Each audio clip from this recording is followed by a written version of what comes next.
Hey everybody, how's it going? Haven't done one of these in a while, so I'm starting to feel like it was about time. Live Q&A. I'm glad to get into anything that you are curious about, and I'll just keep playing for a little bit until some folks are here.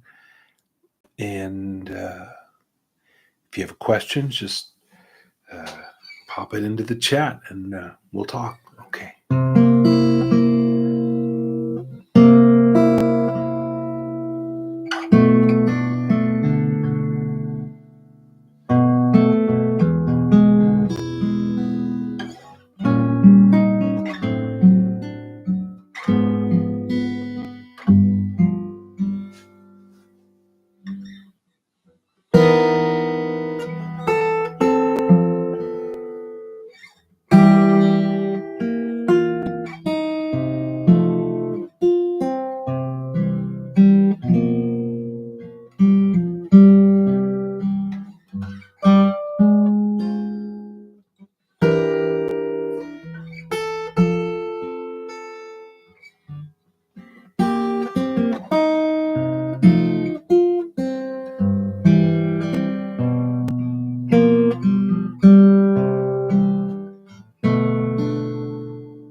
Mm. There's a question in the chat. Hi, Adam. Is there any particular advantage sound wise to a slot head guitar or is this purely an aesthetic choice? For there may or may not be an advantage sound wise. For me, it's totally an aesthetic choice. This is a guitar that's 12 frets, just 12 frets clear of the body, which is an older style for Martin. And this is not a Martin, this is a Collings, but it's sort of modeled after the Martin tradition. And so for these older guitars that would be 12 frets to the body, this would be fairly typical.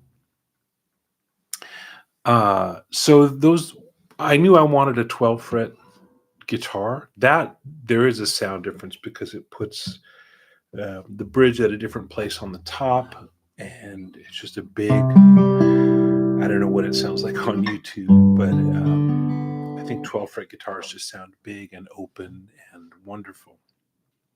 So the slot headstock is just something that usually comes with that. That's as simple as that.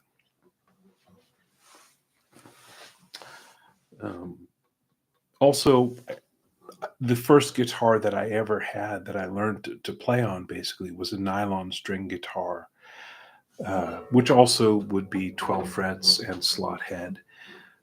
So maybe there's some nostalgia for me. Hey, David, only here. David says, "Hey, Adam, only here for a bit. Two questions. What do you do to wind down after a gig? That's one. Two, what's on your music stand? What is your practice focus this week?" On my music stand is a book of this is J.S. Bach sonatas and partitas for solo violin. This violin book, but I've been playing some of these pieces on the guitar. I'll play a little piece of one. I'm just working on it, so it's going to be definitely a warts and all thing here. But this is one of the couple of things that's on my music stand. So watch me butcher this beautiful music live on YouTube.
So I'm working on this actually for my Patreon. So I've got it written out in notation and tab.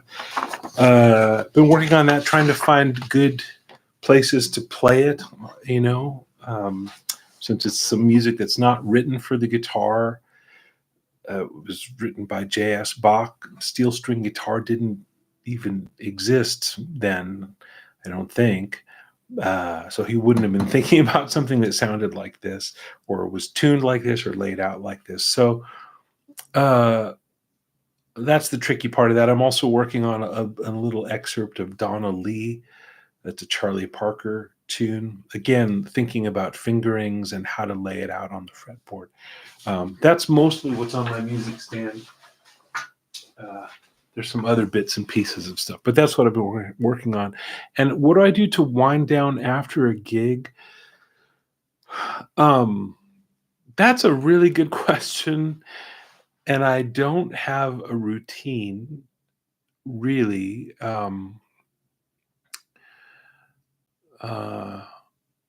It depends if I'm on the road or if I'm at home. If I'm coming home after a gig, probably I'll do what I can to just make myself go to sleep because it's usually late at night and I'm wound up, so I want to stay up, but I think it's better health wise if I can, go to sleep. So I'll just take a shower and put on my PJs and brush my teeth and get in bed and turn the lights out. Otherwise, I may just stay up and be kind of wrecked the next day because I'm an early riser. So as best as I can, I try to get myself to go to bed. If I'm on the road and kind of out of my habit thing, I might, I don't know, play some more guitar. Sometimes that actually, after a gig, helps me relax a little bit. I might read a book. Yeah, just regular stuff, really. Um, Response audio. What a cool handle. I've had a realization recently that while I know tons of music theory and techniques, I don't think I ever heard some of the concepts that well in my head, if that makes any sense. I was watching some people do chord melody stuff, even over simple pop song formats, and I was just kind of taken aback at how they can apply nice, simple chords to make nice arrangements. Not sure if there is a question in there, but I've been trying to figure out how to improve my ears from my current position. So, response audio, I'm going to say something that's pretty general. Um, since I don't know you, I haven't heard you play, I haven't seen you play, I can only speak in generalities. But um, studying music theory and take it from some, I like music theory. That I mean, when I first started playing, I was pretty shy. It was a lot easier for me to sit by myself and study scales and chords and theory and harmony and everything rather than imagine getting on stage. So I really am, a music nerd at heart, and I do love theory, but it's a little bit of a myth that if you study all the music theory, that will lead you to, you know, being a natural sounding guitar player or to be able to do the thing that you're talking about specifically, which is to make kind of simple chord melody arrangements, even of pop tunes. Uh, if that's what you want to do, then I think you have to spend time just doing that. I mean, I'm thinking about Joe Pass, who didn't play simple pop tunes. Joe Pass was a guy that played jazz tunes, things like Stella by Starlight or Misty or things like that. But to him, they were pop tunes, that was the music that he loved. And he was of a generation where that stuff was more or less pop music to him, I think. And I don't know that he thought about theory that much, but he just played guitar many, many, many hours every day and worked up little chord melody things to where he could do it, I think, extemporaneously. He could change keys, he could play a tune that he didn't know that well. But you have to start by just doing that. So I'm going to play something uh, uh, like Twinkle Twinkle Little Star. I'll do it in F.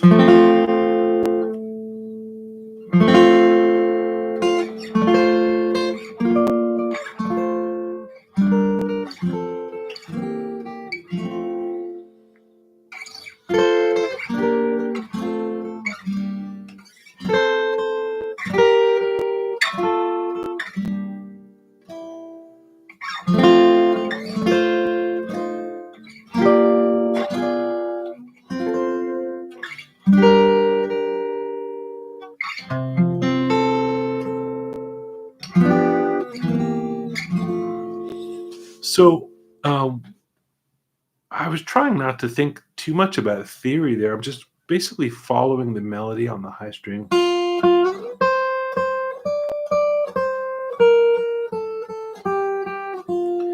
and thinking about the triads, that would go under it, just from the thinking about it, like, okay, this feels like a one chord. There's other, with that note, there's other triads that might fit,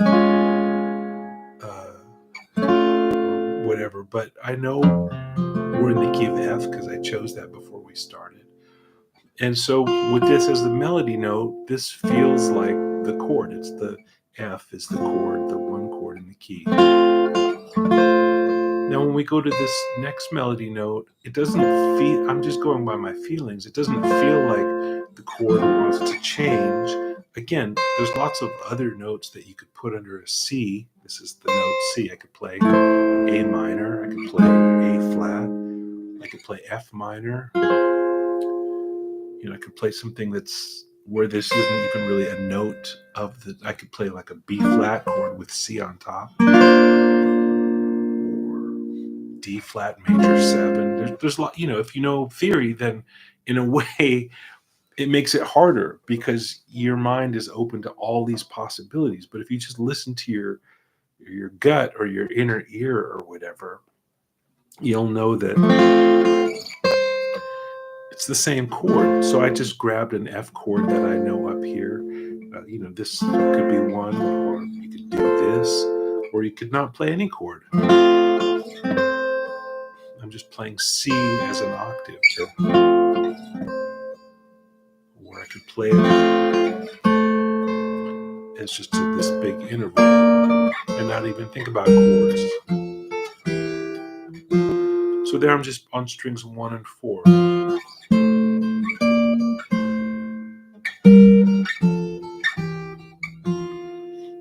And I'm really just trying to let my hands, trust my hands that they know the shapes. I don't know if that's helpful, but yeah, learning a bunch of theory is not a bad idea. I encourage it. But at the end of the day, you need to just play the guitar a lot.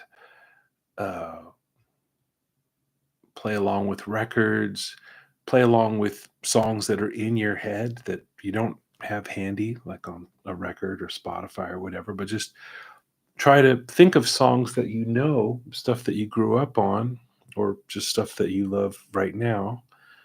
Um, and see if you can access the jukebox that's in your head and bring it out on the guitar. That's really essential. So, what songs? I mean, I just tried to pick a basic song anyway. Is that helpful response audio? I hope so. Uh, what's the meaning of life? Um, I'm still trying to figure that out.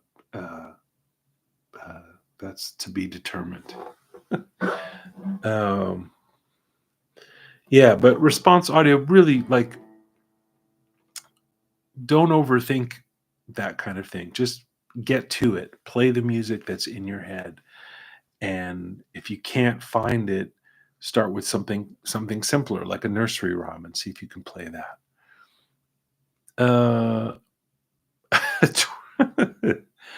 Matthew says, I like that better than Miley Cyrus's version of Twerkle, Twerkle, Little Star. Yeah. Well, I try to keep it family friendly here on Guitar Tips.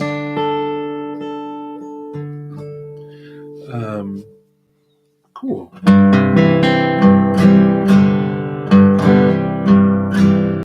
Maybe I'll play a little bit more chord melody stuff. I'm trying to keep it simple for everybody's sake, so it's easy to hear. And also, I don't know how any of the copyright stuff works on YouTube, but I don't want to get dinged for playing some big smash hit. But maybe I'll play. Um, I'm going to try to play Yesterday. Maybe I'll play it in a way that doesn't get caught by the.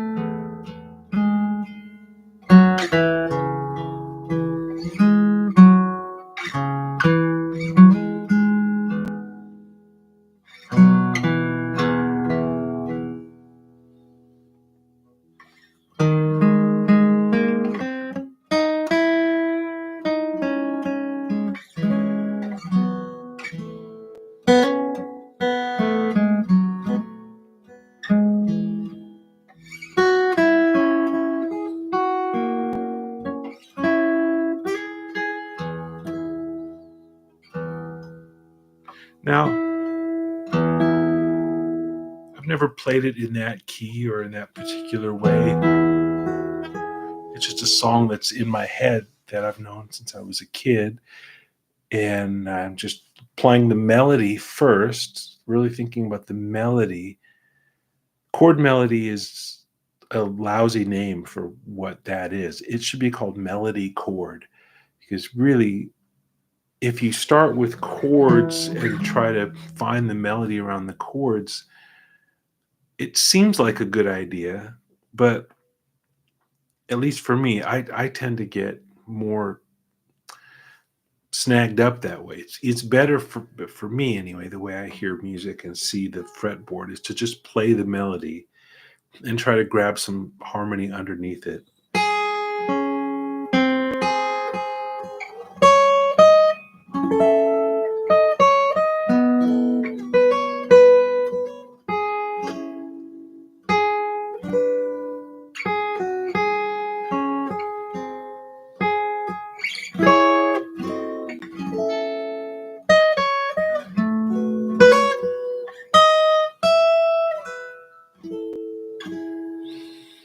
So hardly any chords at all, really. Just thinking about the melody and adding some stuff underneath it. That's, I think, a good way to approach it instead of from the bottom up. Do it from the top down. Let's see. Rob Newkirk says, "Did you enjoy seeing Tracy Chapman? I know you played with her." Yeah, it's great to see her being celebrated in 2024. Not only did I play with her, but I'm of the age that I remember when her first record came out, and it made such a huge impact. That's the one with Fast Car and talking about a revolution and Behind the Walls. Uh, yeah, I mean, so that was a heavy record for me, when I was young, and I played with her later than that. I played with her in the mid '90s on a record called New Beginning, and it's great to see her being celebrated by younger fans and younger artists. Like in the last couple of years, Joni Mitchell has had a real renaissance because Brandy Carlisle has really been championing her and playing on stage with her.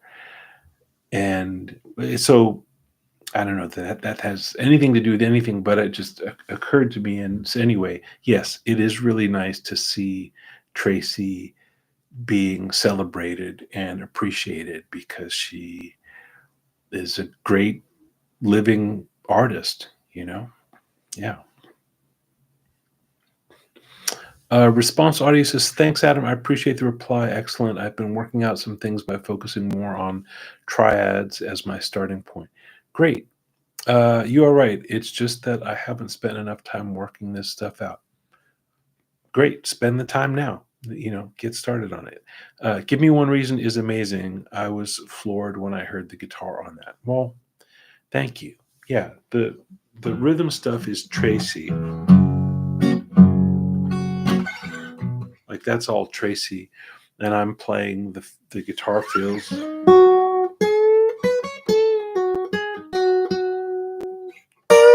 Uh,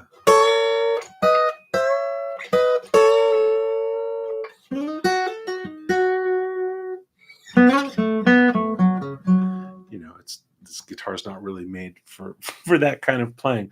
But yeah, that's me on that. And what can I say?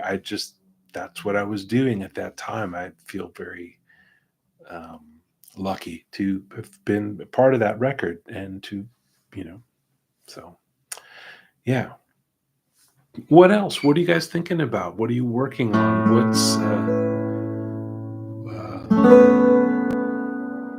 What what can we get into?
Bruce Burns says, "Hi Adam, I've been working on shell chords, right on, and would love to hear how you thought about composing And They All Sang."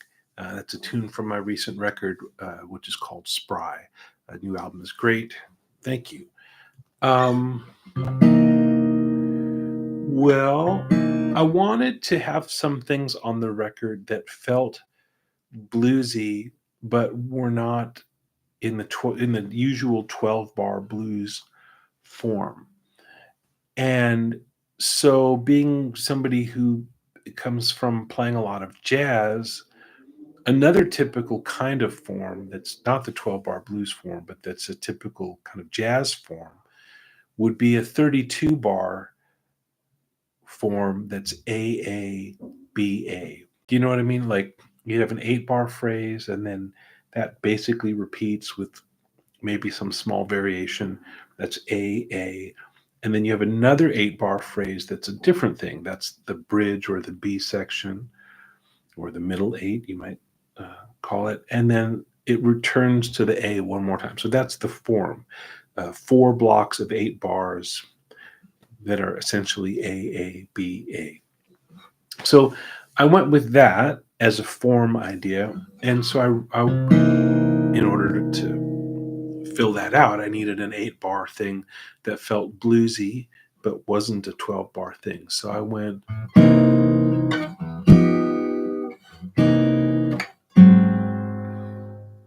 I was kind of trying to think like C minor for a while, and then G minor for a little while. So a minor 5, and then making it dominant, and then I'll just play it, and then I'll see if I can talk about it. 2, 3, 4.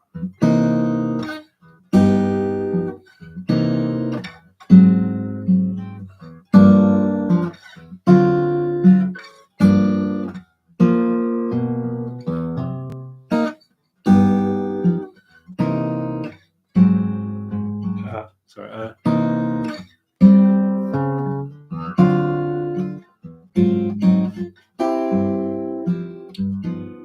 So that's the first 8 bars. I never thought of it really till just now, but it's a little bit like this old song, Joshua Fought the Battle of Jericho.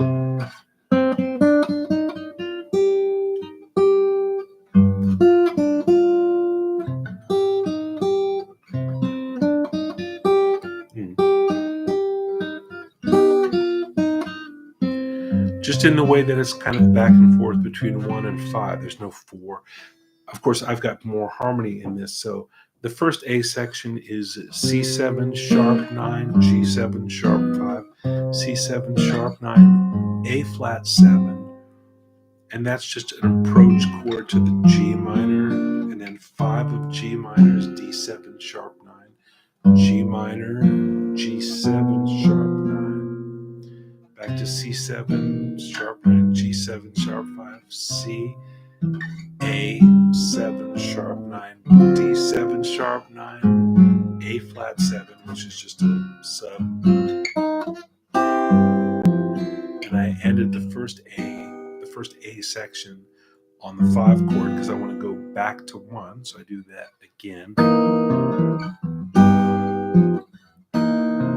A flat, G minor, D7, G minor, G7 sharp 9, C7 sharp 9, G7, C, A7, D7, G7, and now I end on C, but that's the end of the second A, resolves to the 1 chord. Now I need a bridge because we're at the B section. So I use the circle of fourths a lot in my teaching, just as a practice thing and as a teaching thing. So I leaned on the circle of fourths. So the bridge goes C. I'm just playing one finger, C9 sus, F9 sus, B flat, E flat. So in time, 2, 3, 4.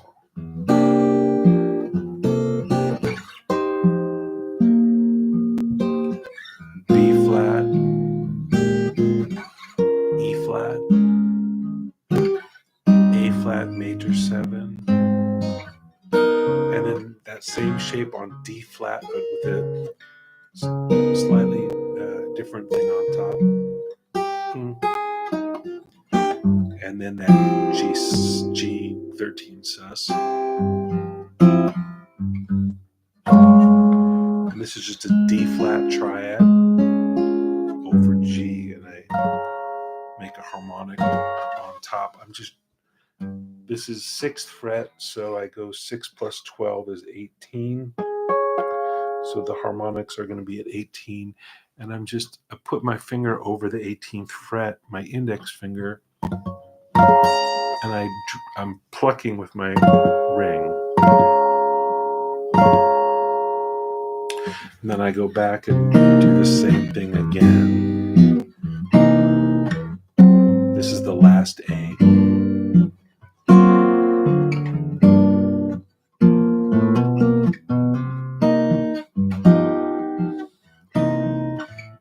A7, D, 7 sharp 9, G7.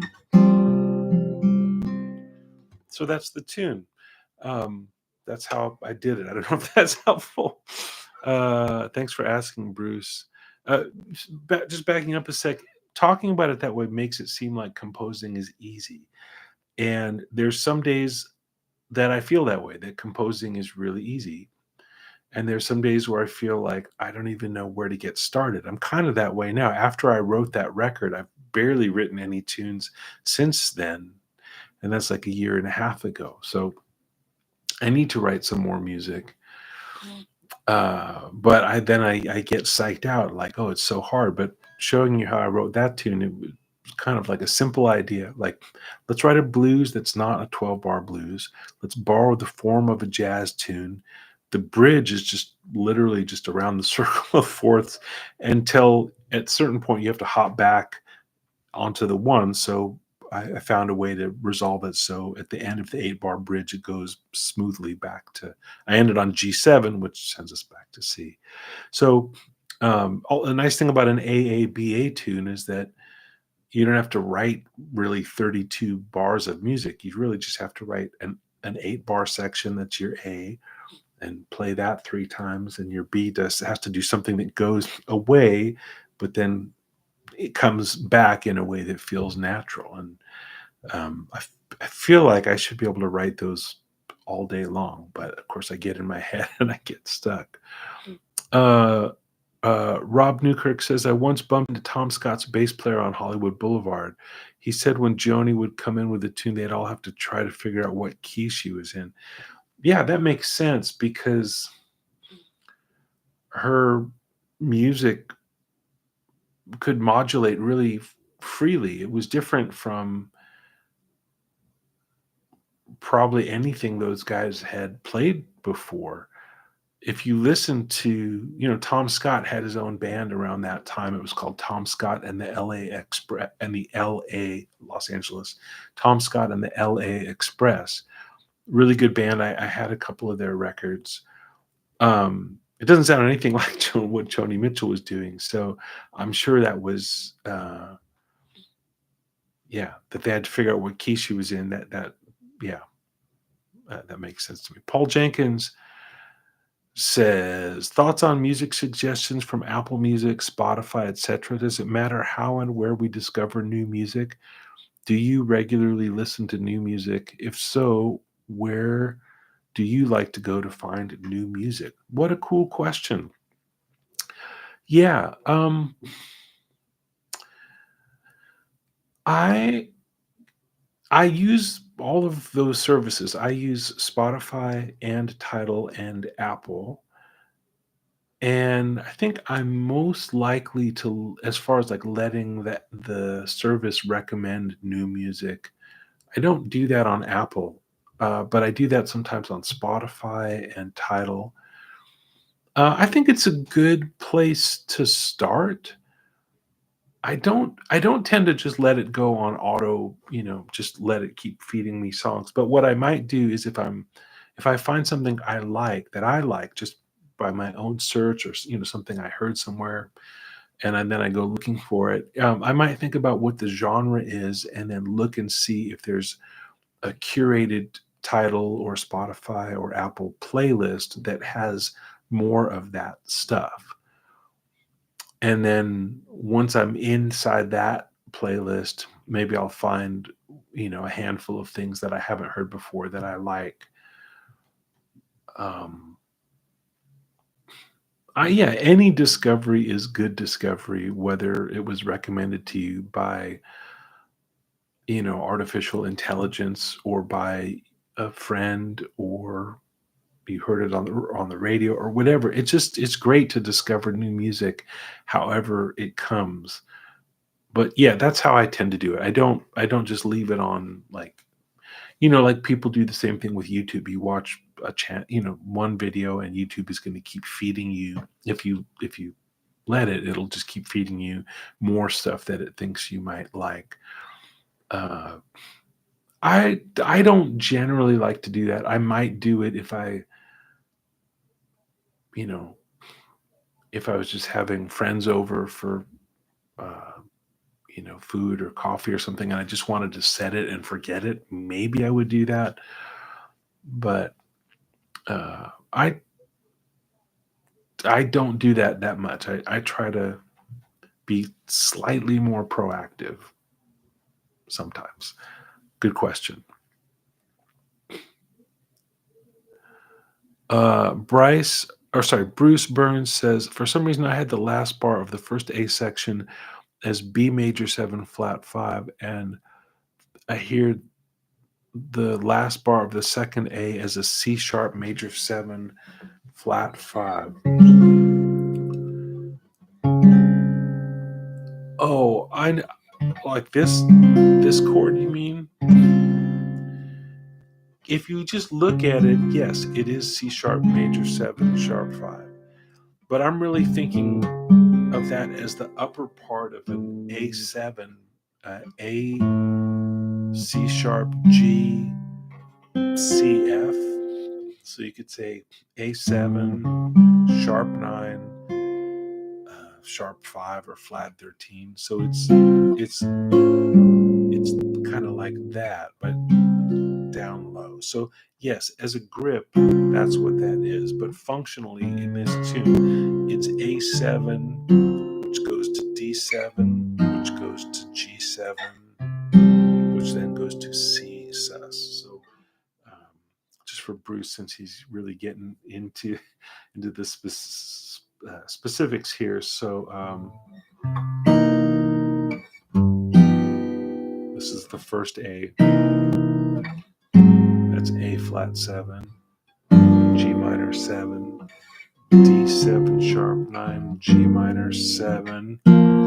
I think of this as B7 sharp 9. I see how you could think of it as a B major 7 chord, but I'm thinking of it as G7 sharp 9, C7 sharp 9, G7, C7 sharp 9, A7 sharp 9, with the C sharp as the bass. Also, I should say, on the record and on the chart that I made, it does say A7 sharp 9 over C sharp. So you're not wrong, but just functionally, this is the last. So the functionally, the A section goes C7, G7, C7, A flat 7, G minor, D7, G minor, G7, C7, G7, C7, A7, D7. First A goes to D7, A flat 7, G7 sus, G7. So I'm thinking in a way that chords are moving more in a cycle: A7, D7, G7. Yeah. Wow, wow, wow, wow, wow. Hey, Adam. I love that handle. That's great. Hey, Adam, what advice would you give for two-line composition improv, like bass and melody at the same time? Just your thoughts and ideas. Thank you. Well, I would try to listen to some of that if you can find other people doing it. I guess Jimmy Weibel is somebody who's pretty well known. Sorry, my cat is giving me a hard time. You can't see him, but he's on the floor, and it's almost dinner time for him. So I might have to stop this stream pretty soon if he gets cranky. His name is Bigsby, and I would show him to you, but he's not that into sitting on laps. It's not really his deal. So he's on the floor for now, but you might hear him. Yeah, probably the best known two-line improviser guitar. Oh, there he is. Wow. Hey, buddy. That's not a great space for you right now. Can you come down, please? Oh, buddy. All right. There you go. Yeah, come on down. Come on. Let's go. You rascal. You. Okay. All right, where was I? So two-line improvisation, probably the best known guy to check out would be Jimmy Weibel.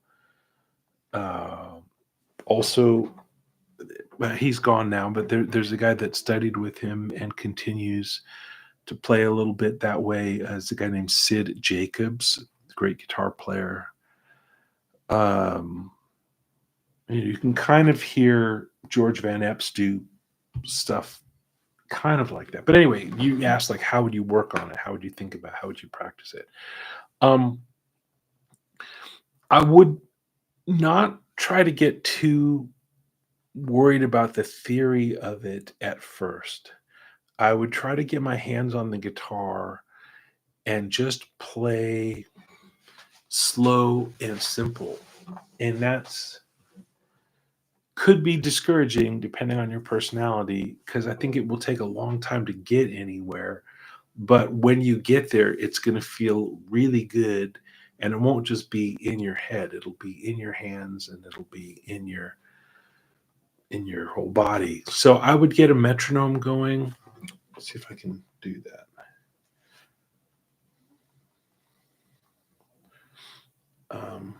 Okay, I'm going to get a metronome going.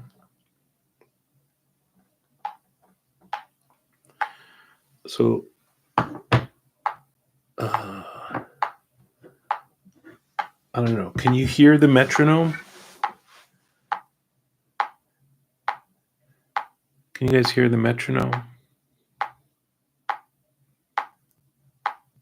Okay. So I probably start. I mean, I'm going to hold the guitar up so you can see it. It's a little awkward. It's not how I normally play, but I might start with just like a 12-bar blues and play simple quarter notes in the bass. And then up top, I'm going to play one note, and I'll get there. I haven't got there yet. So this would be measure 9, measure 10, and 11, 12. And I'm just going to play the note C on top. Went to the 4 chord. Back to the 1. Oh, I did a little extra thing. Now I'm going to the 4 chord.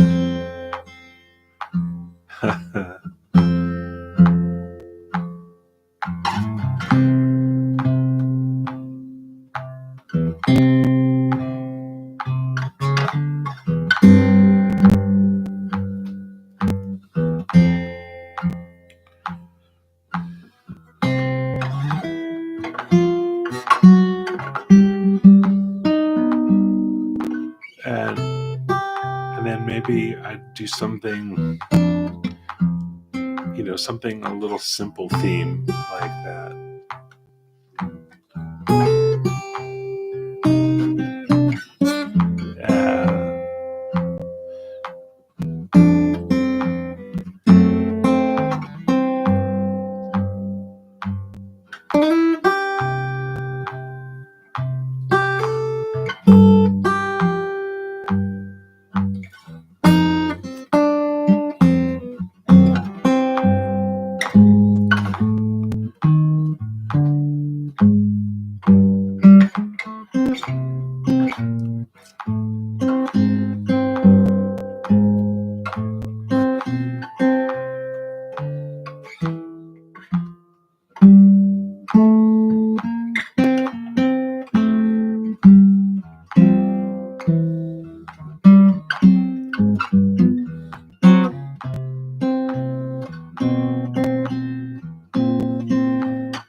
And so on. I would just start really simple and just do your best to make it feel good, and don't worry about chord shapes or theory or anything, but just I always feel like I can only put my attention in one place at a time. When you get to the Charlie Hunter level, you can hear you're kind of playing 3D chess, but it starts out more like a tic-tac-toe level game, and you really just have to, like, okay, make the quarter note pulse feel good and play dumb stuff on top, or make the melody feel good and play dumb stuff on the bottom. And little by little, you get faster at toggling your attention. And I think eventually you can kind of hear the big picture, but that takes time. Yeah. Um,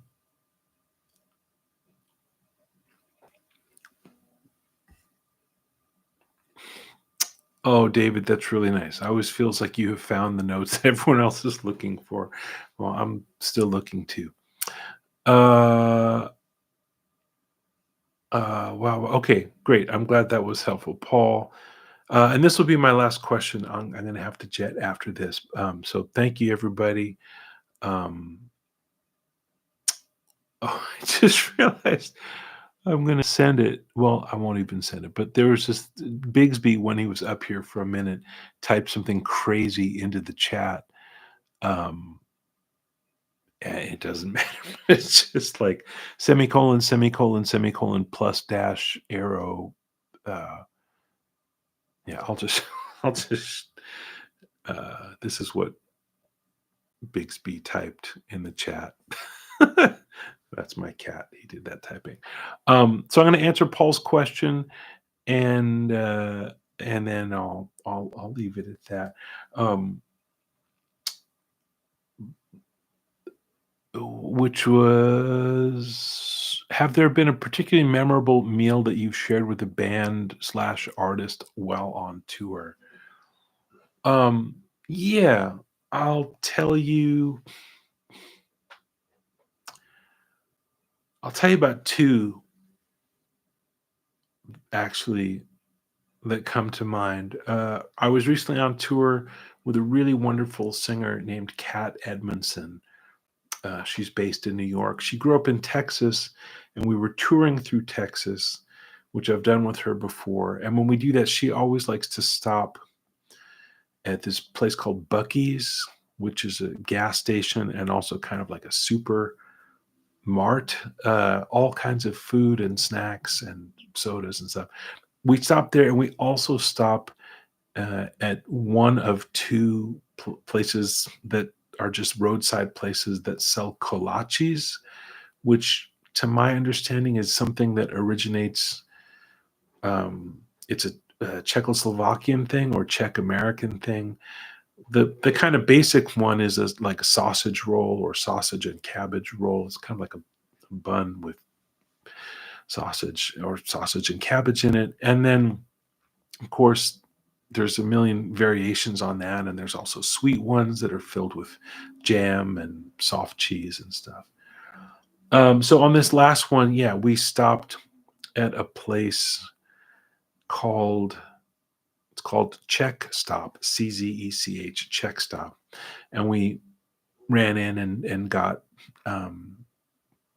kolaches, and then kept on driving. And, this is not like a fancy meal that you might think about when you ask, like, what's a meal that you shared with a band. But it was really fun because we all like hopped out of the van and went into this shop together and looked in the glass case, like, kids in a candy store. And, "Oh, what are you going to have? What are you going to have? What are you going to have?" And, a thing about being on tour with a band is when you're on stage, it's helpful if everybody's on the same page. You know, we're playing a song, we're all going to play the same chords at the same tempo, at the same dynamic, and it's all about being complementary. And then you go into, you know, the kolache shop or whatever, and everybody can just pick whatever they want, do their own thing. Somebody might want to eat a couple of sweet ones. Somebody might want to eat, um, full, meat as meaty as possible. Somebody, whatever. You know what I mean? So a lot of times those moments on a tour is when people kind of get a chance to do something that's their way. Oh, this is what I'm into. Whereas, I mean, there's some of that on stage too. That's what makes a band interesting, is you do have some different personalities. But oh, Bigsby's back. He's circling like a shark. Yeah. Okay. So I'll wind this up in a minute. Hi, buddy. Oh, do you want to be on YouTube? Want to be a YouTuber? Oh, he's like, nope. I just want to eat my dinner. I don't want to influence anybody. I just want to influence my belly. Um, so that was just a fun thing. And then last year I was on tour with Liz Wright, another incredible singer who I'm very lucky to play with. And we were on this tour that was pretty hard. A lot of early mornings, a lot of you know get up early, go to the airport, or get up early, get in the van and drive. And we had this day that was a really long drive. It was like an 8-hour drive in a van, and we had been up late the night before, and we had to get up early and drive and drive and drive, and it just felt like it was going on forever. And we got to the town in France that uh, I guess it was the Loire, Loire. Uh, I'm not sure if that was the name of the town or if that's just the river we were on, but anyway, it was this beautiful little town. And when we got to the hotel after many hours on the road, everybody just like scattered. Nobody was like, "Hey, what are you guys doing for dinner?" Nobody wanted to spend any more time with anyone. I mean, that's me projecting. I definitely did that. Maybe other people felt differently, but I just wanted to go and do my own thing. So I checked into the hotel, dropped my bags, and it was just about supper time. And I just went walking. I didn't Google anything. I didn't um, have any recommendations from the hotel. I just took a walk. I went down some alleys and just wandered and tried to just follow my instinct. And I wound up down this alley. I found this restaurant. Nothing was in English. The menu was not in English. The waiter didn't speak that much English, just kind of, friendly hello and stuff. So I had to really figure it out. I had to kind of look around, see what other people were eating, and try with a little bit of high school French that I still remember, tried to ask questions. And um, excuse me, wound up having dinner by myself at as the sun was setting in the sky in this little, cobblestones in this kind of hidden alleyway, and it was one of the best meals I've ever had. And just purely by instinct. And then, of course, I had to reverse the instinct and find the way back to the hotel, which took a little bit of time and was really dramatic because as I was coming up the hill towards where I was pretty sure the hotel was, I passed by a church, and there was either an organist giving a concert or maybe just rehearsing. I couldn't really tell. I didn't see any signs for a concert, but it was this real kind of, it happened to be this dark minor key kind of Phantom of the Opera kind of thing on a huge pipe organ in a church. I remember that part of it. It has nothing to do with food or meals or anything like that. But those are when those are the two things that come to mind from that question: the kolaches on the road in Texas, and yeah, it was somewhere between. Hey, buddy. Somewhere between Austin and Dallas. We That's where that place is, and then this amazing meal I had by myself in Paris. Okay, I'm going to sign off. Thank you, everybody, for being here and asking good questions. And I'll see you next time. Take good care.